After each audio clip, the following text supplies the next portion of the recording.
Mengejutkan, peringatan Jenderal Gatot. Prabowo jemput Habib Rizik di bandara. Jokowi diminta pidato kepulangan Habib Rizik. Ketika Habib Rizik Syihab serius akan kembali ke tanah air pada tanggal 10 November 2020, para penyambut tengah bersiap-siap untuk menjemput ke bandara. Isu hambatan di pemerintah mengemuka, sebagaimana ucapan Menko Polhukam Mahfud MD dan Duta Besar Republik Indonesia untuk Saudi Arabia Agus Maftuh. Prabowo harus jemput Habib Rizik Syihab. Karakter Assassination monohok pada HRS. Sayangnya, publik khususnya pendukung tentu tak bakal terpengaruh. Program penyambutan berjalan terus. Jamaah berbis-bis yang akan berangkat menuju Bandara Soekarno-Hatta untuk mengawal pulang ke Petamburan, tempat kediaman Habib Rizik Syihab. Begitu juga dengan rencana konvoi kendaraan bermotor. Bahkan, banyak yang bertekad menyatakan menyiapkan jiwa raga untuk melindungi Habib Rizik Syihab dari kemungkinan berbagai gangguan. Segala bentuk gangguan terhadap Habib Rizik Syihab bahkan dihadapi dengan segala resiko. Prabowo harus jemput Habib Rizik Syihab. Soal sambut menyambut, kedatangan atau kepulangan Habib Rizik Syihab jadi teringat kembali pada Prabowo Subianto saat menjadi calon presiden Capres 2019 lalu. Ketika berkunjung ke pesantren Mabaul Ulum Pamekasan Madura, ia berjanji jika menang dalam Pilpres 2019, maka sehari setelah kemenangan itu akan berangkat menjemput pulang Habib Rizik Syihab dengan pesawat pribadi dari Arab Saudi. Beliau, Habib Rizik Syihab, itu difitnah dan dizolimi, seru Prabowo kala itu. Janji ini sesuai dengan apa yang pernah diungkapkan pada Ijtima Ulama II di Jakarta. Namun, apakah Prabowo masih ingat dengan janjinya itu setelah menjadi Menteri Pertahanan Jokowi? Tanyakan saja pada Prabowo. Semoga saja Prabowo masih ingat. Namun, mungkin juga sudah lupa setelah menjadi menteri. Tentu, kita bukan berharap Prabowo merealisasikan janjinya, karena toh Pilpres itu dimenangkan oleh Jokowi. Namun, kini Habib Rizik Syihab sudah bisa pulang sendiri. Direncanakan tanggal 10 November tiba di Bandara Soekarno-Hatta. Lalu, apa yang dapat dilakukan oleh Prabowo Subianto yang kini menjadi Menteri Pertahanan dan menjadi bagian dari pemerintahan itu? Apakah terus menyatu dengan rezim yang terus menfitnah dan menzolimi tokoh sekelas Habib Rizik Syihab? Atau ada upaya sebatas kemampuan? Hanya Prabowo Subianto yang paling tahu urusan fitnah-memfitnah dan zolim-menzolimi tersebut. Namun, bisa juga Prabowo sudah lupa karena faktor umur. Terlalu jauh, mungkin jika menganalisa bahwa pertemuan Menhan Prabowo dengan Menhan Amerika Serikat di Pentagon ada pembicaraan terkait dengan Habib Rizik Syihab, atau tindak lanjut berupa kedatangan Perdana Menteri Jepang Suga dan Menteri Luar Negeri Menlu Amerika Serikat Mike Pompeo serta Dubes baru Amerika Serikat untuk Indonesia juga membahas hal-hal strategis, termasuk kembalinya Habib Rizik Syihab ke Indonesia. Yang dekat saja, adakah kontribusi pengamanan politik Prabowo sebagai pejabat pemerintah untuk melancarkan dan melindungi kembalinya Habib Rizik Syihab hingga ke rumahnya? Jika Prabowo masih concern dengan janjinya dan tetap berkeyakinan bahwa Habib Rizik Syihab difitnah dan dizolimi, maka semestinya ada langkah heroik di Hari Pahlawan yang bisa dilakukannya.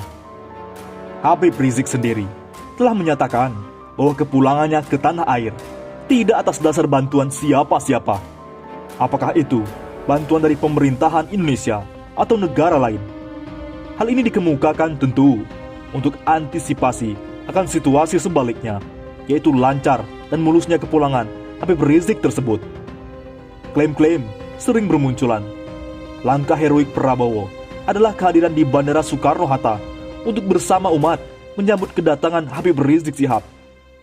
Tapi sayangnya, hati kecil dan hati besar publik untuk bertanya, mungkinkah itu dilakukan Prabowo Subianto?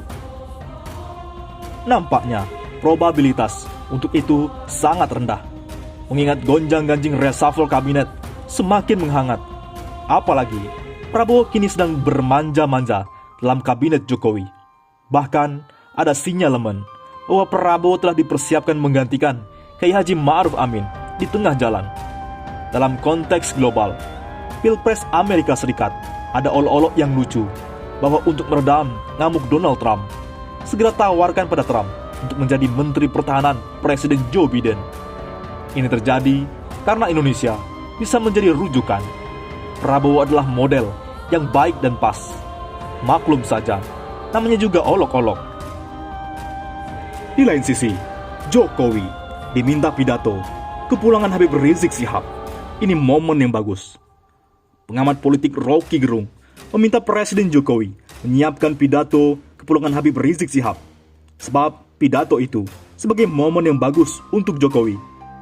Sebab kedatangan Habib Rizik dianggap momentum yang pas untuk menghasilkan keakraban antara cebong dan kampret, bukan justru menganggap dia sebagai batu sandungan selama rezim ini berkuasa.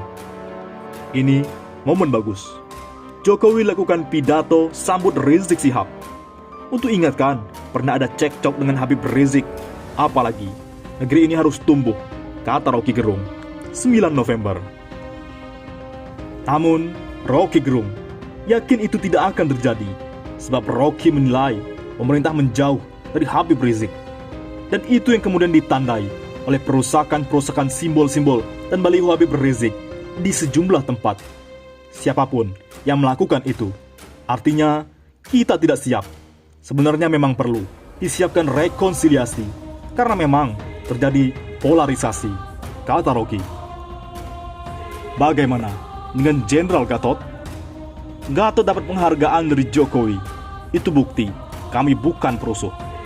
Pengamat politik Rocky Gerung turut menyoroti rencana pemberian bintang penghormatan dari Presiden Joko Widodo kepada mantan Panglima TNI Jenderal Purnawirawan Gatot Nurmantio. Rencana memberikan penghargaan kepada Gatot ini, menurut Rocky, dapat menjadi dilema moral di Indonesia. Rocky mengatakan, Gatot datang dengan sesuatu proposal politik yang sangat tinggi, yaitu politik moral. Gatot berupaya untuk membuat jarak dengan kekuasaan supaya ada evaluasi rasional terhadap praktik kekuasaan. Hal itu berakibat pada tuduhan dari istana terhadap koalisi aksi menyelamatkan Indonesia atau kami, bahwa kami itu sponsor dari kerusuhan buruh. Kemudian menyebabkan 3 dari deklarator kami ditangkap. Dilemanya adalah, kalau Pak Gatot menerima kalung medali itu, orang akan bertanya, yang sana dapat kalung, yang 3 dapat borgol.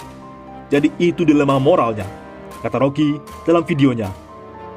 Pria yang juga merupakan salah satu deklarator kami itu mengatakan, dilema moral itu sebenarnya tidak terjadi jika saja kami tidak disebut sebagai perusak demokrasi.